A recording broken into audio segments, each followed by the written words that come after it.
আজকে আমাদের নির্ধারিত বিষয় ছিল তিনটি: প্রধানমন্ত্রীর মেয়াদ, সংবিধান এবং রাষ্ট্রের মূলনীতি এবং নির্বাচনী এলাকা নির্ধারণ। কিন্তু যেহেতু গতকালকের আলোচনায় রাষ্ট্রপতির নির্বাচন প্রক্রিয়া নিয়ে আলোচনা সমাপ্ত হয়নি, সেহেতু আমরা সেটা দিয়ে শুরু করেছিলাম, যেটাও আমাদের এজেন্ডার মধ্যে ছিল। বলা হয়েছিল গতকালের অসমাপ্ত বিষয় নিয়ে আলোচনা করব। এই আলোচনার ক্ষেত্রে যেটা সুস্পষ্ট হয়ে ওঠে যে প্রায় প্রত্যেক অংশগ্রহণকারী আমাদেরকে স্মরণ করিয়ে দেন যে এর সঙ্গে যেহেতু দ্বিকক্ষ বিশিষ্ট পার্লামেন্টের প্রশ্নটি জড়িত, অর্থাৎ রাষ্ট্রপতি কিভাবে নির্বাচিত হবেন সেটা অনেকের ক্ষেত্রেই দলগতভাবে যে সিদ্ধান্ত সেটা নির্ভর করছে যে উচ্চকক্ষ তৈরি হবে কিনা, হলে কিভাবে হবে। সেই বিবেচনার থেকেই আমরা আলোচনায় দ্বিকক্ষ বিশিষ্ট পার্লামেন্টের কথা নিয়ে আলোচনা করেছি।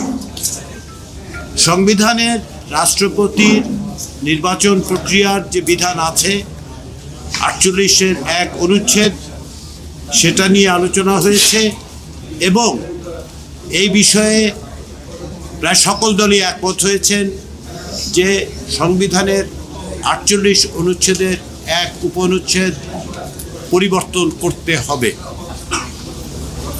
পরিবর্তিত, সংশোধিত বা সংস্কারের মধ্য দিয়ে কী দাঁড় করানো হবে সেটা আমরা পরবর্তীতে আলোচনা করব। যেহেতু এর সঙ্গে দ্বিকক্ষ বিশিষ্ট পার্লামেন্টের বিষয়টা আছে, সেহেতু আজকের আলোচনায় দ্বিকক্ষ বিশিষ্ট আইনসভা গঠনের বিষয়ে অধিকাংশ দল তাদের মতামত প্রকাশ করেছেন এবং সেটা যে 100 সদস্য বিশিষ্ট হবে সে বিষয়ে তারা একমত দিয়েছেন। আমরা আজকের নির্ধারিত বিষয়গুলোর মধ্যে প্রধানমন্ত্রীর মেয়াদ বিষয়ে আলোচনা শুরু করেছি। এখানে 2 মেয়াদের বেশি প্রধানমন্ত্রী একই ব্যক্তি থাকতে পারবেন না, সেই প্রস্তাব নিয়ে আলোচনা হয়েছে।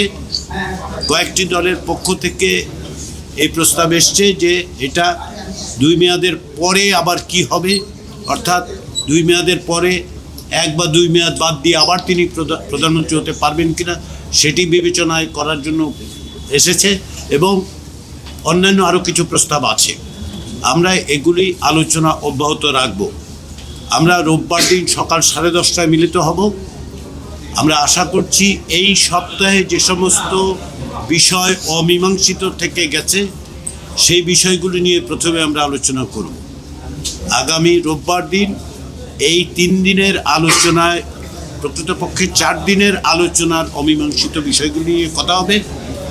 তারপরে অন্যান্য বিষয়গুলিতে আমরা প্রবেশ করতে পারব। আবারও বলি, আমাদের এই আলোচনায় বিভিন্ন রকম মত থাকলেও আপনারা নিশ্চয়ই লক্ষ্য করেছেন যে আলোচনা অত্যন্ত সৌহার্দ্যপূর্ণ পরিবেশে হচ্ছে। প্রত্যেকেই তাদের মতামত দিচ্ছেন।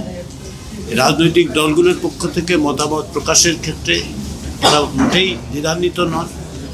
প্রত্যেকেই অন্যদের মতের প্রতি শ্রদ্ধাশীল থাকছেন এবং আলাপ আলোচনার মধ্য দিয়ে ভিন্ন মত প্রকাশ করছেন। আমরা আশা করছি সেটা অবশ্যই অব্যাহত থাকবে এবং আমরা আগামী সপ্তাহে আরও কিছু বিষয়ে একমত হওয়ার জায়গায় তৈরি হতে পারব। যেমন আজকে আমরা এটা এক জায়গায় এসেছি যে রাষ্ট্রপতি নির্বাচনের যে পদ্ধতি আছে সেই পদ্ধতি পরিবর্তন করা প্রয়োজন। সবাইকে ধন্যবাদ। দ্বিকক্ষ বিষয়ে অধিকাংশ দল দ্বিকক্ষ বিশিষ্ট আইনসভা প্রতিষ্ঠার ব্যাপারে একমত হয়েছে 100 সদস্য বিশিষ্ট হওয়ার ক্ষেত্র। আবারও বলি, অধিকাংশ দল। এর অর্থ এই নয় যে আমরা এই মুহূর্তে এটাকে ঐকমত্য বলে বলবো, কারণ হচ্ছে কিছু কিছু আলোচনার সংশ্লিষ্ট বিষয় আছে। এগুলির সাথে সংশ্লিষ্ট বিষয়গুলো নিষ্পত্তি না করে এগুলিকে ঐকমত্য দাবি করলে সেটা অতিরঞ্জন হবে এবং তাতে করে ভুল বোঝাবুঝির অবকাশ আছে। আমরা কোনো অবস্থাতেই সেটা চাচ্ছি না। আপনারা রাজনৈতিক দলগুলো যেহেতু অনেক বিষয়ে তাদের আবার ফিরে যেতে হচ্ছে, যেমন ধরুন রাষ্ট্রপতি নির্বাচনের প্রক্রিয়া নিয়ে কিংবা দ্বিকক্ষ কিংবা ধরুন প্রধানমন্ত্রীর মেয়াদ, এগুলো নিয়ে তারা মত দিয়েছেন। আবার এইখানের মত শোনার পরে তাদের নীতি নির্ধারকদের কাছে যেতে হচ্ছে, সেটাই স্বাভাবিক, রাজনৈতিক প্রক্রিয়া এটাই স্বাভাবিক। সেই প্রক্রিয়ার মধ্য দিয়ে আমরা অগ্রসর হচ্ছি। আমি আবার সবাইকে ধন্যবাদ জানাচ্ছি।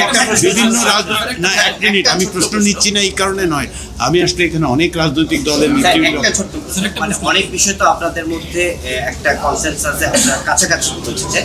এখন কোনো বিষয়ে যদি কনসেনসাস তৈরি না হয়, সেক্ষেত্রে সেই বিষয়গুলোর ভবিষ্যৎ কি হতে পারে?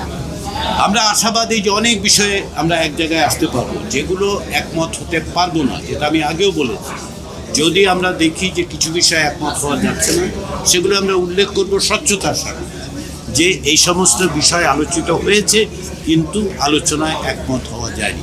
সব বিষয়ে হওয়া যাবে আমরা মনে করি না, এটা একটা অসম্ভব প্রত্যাশা হবে। হলে ভালো হতো, কিন্তু হবে না, এটা আমরা জানি। বাস্তবতার বিবেচনায় আমরা মনে করি যে অধিকাংশ বিষয়ে বা গুরুত্বপূর্ণ বিষয়ে আমরা একমতের জায়গায় আসতে পারবো। সেই চেষ্টাটা সকলের দিক থেকে আছে, রাজনৈতিক দলগুলোর থেকে আছে, আমাদের দিক থেকে ঐক্যমত কমিশনের পক্ষ থেকে তো অবশ্যই আছে। তো আমাদেরকে যে কোনো আলোচনায় সেটা হচ্ছে সময় লাগছে, কিন্তু খুব দীর্ঘ সময় লাগছে না, কিন্তু আমরা আলোচনা করছি। এই আলোচনা অব্যাহত থাকবে এবং আমরা আশা করছি আগামী সপ্তাহে আরও কিছু বিষয়ে আমরা আরও বেশি কাছাকাছি একমতের জায়গায় আসতে পারবো। সবাইকে ধন্যবাদ।